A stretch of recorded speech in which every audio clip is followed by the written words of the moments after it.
First, Brendan Fraser is making his Broadway debut in a new comedy based on one of his favorite books, Ellingp2. This Hollywood leading man, along with True Blood's evil Mississippi vampire Dennis O'Hare, play two mismatched roommates who have a few obstacles to get over as they try to embrace life, love, pizza, and poetry. The play opens and previews Tuesday, and Better got to talk with them along with the rest of the cast at the rehearsal studio. Ellingp2 is about two misfits released from an asylum and their struggle to negotiate and fit back into the real world. They're people who've had difficulty living in the world, and who hasn't? The new comedy stars True Blood's Mississippi vampire king Dennis O'Hare as Ellingp2. You know, it's kind of a long journey to go from playing a 3,000-year-old vampire to playing a Norwegian mental patient. But then again, it's not that far away. Russell Edgington was kind of crazy. He's the true face of vampire! And the thing that's so great about this play is that it touches on that. It asks all of us, you've been here, you've had that moment when you could not walk into a store without feeling some sort of nerves. You've known what it feels like to be so nervous that you can't speak on the phone. You know what it feels like to be overwhelmed. You know what it feels like to want to just curl up in a ball and not deal with the world. The Mummy's leading man, the very witty and droll Brendan Fraser, is making his Broadway debut as Ellingp2 is described as being obsessed with women and food. I don't know why they cast me. It feels good. It feels scary. It's good to give yourself a little bit of a jolt in the arm, a little bit of have to take risk.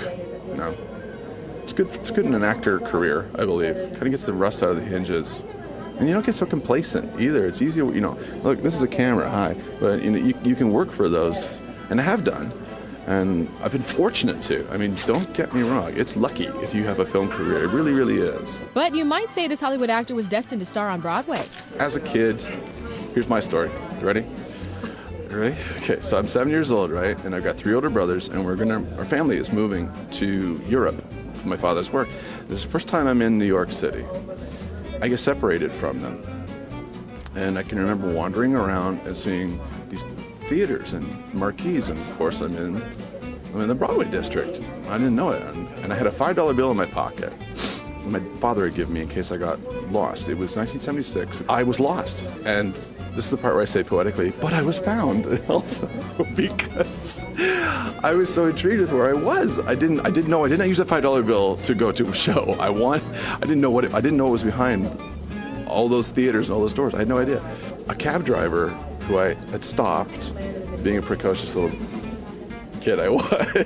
He took me to the destination, and I can't remember exactly what he said, but I went to give him the $5 bill to pay for the fare, and he said, nah, it's on the house. Something to the effect of, see you on the Great White Way, or something like that. I'm not making this up. The very funny Best in Shows Jennifer Coolidge plays Rita, the strange neighbor. The insane couple trying to live on the outside to prove to the government that they can be normal. And I'm their weird neighbor upstairs who's 9 months pregnant, and I'm smoking and drinking during my pregnancy, and I've been dumped by my Spanish husband, and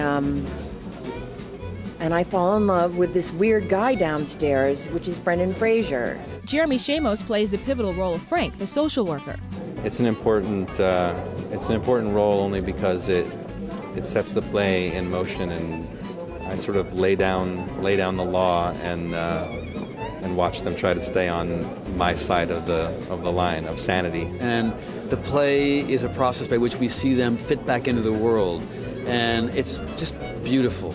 It's beautiful, it's moving, it's funny. You watch them struggle with basic things like ordering a pizza, using the phone, and then you watch them dealing with bigger things like betrayal and falling in love. That's why this play is so kind of popular and universal, because it's not just about these two guys, it's kind of about everybody in the audience. Ellingp2 is children's theater for adults, and Ellingp2 is full of heart. Well, Ellingp2 is running through March at the Barrymore Theater, and it's one play you definitely want to catch.